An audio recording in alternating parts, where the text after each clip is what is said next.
días, un poco sobado, directo a ser Hormiguilla, Madrid. Una ciudad bastante grande, el fosforito en sí y Vallecas bien gigante. Avante, el día se pinta como aburrido. Dentro del metro al destino acometido, apretado, con una chica aquí delante. Parada, roce bien constante, aunque no quisiese cómo evitarlo. Se gira, sonríe y dice, sigue frotando. Ok, se pone a moverse sensual, echando una risa diciendo, oye, ¿qué tal? Yo encantado, más bien flipado, alucinado. Empezar el día restregándome a tu lado. Quedamos mañana, chica, y un par de paradas para la felicidad. Metro perreo, en la mañanita sandungueo.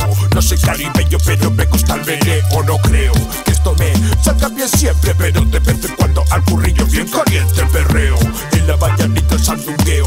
Camino hacia el centro gozando cada meneo. Ya veo que si esto me sale bien, voy a ir contento cada viaje de tren.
Hoy he quedado con tremenda mujer. Salto el tornillo en busca del placer, escuchando reggae en el MP3. El metro está lleno y entro duchadito probando el invento, buscando la gatita del cuento para rimar lo que llevo por dentro. Y allí está, me acerco como si nada. Ella sonríe mientras mira.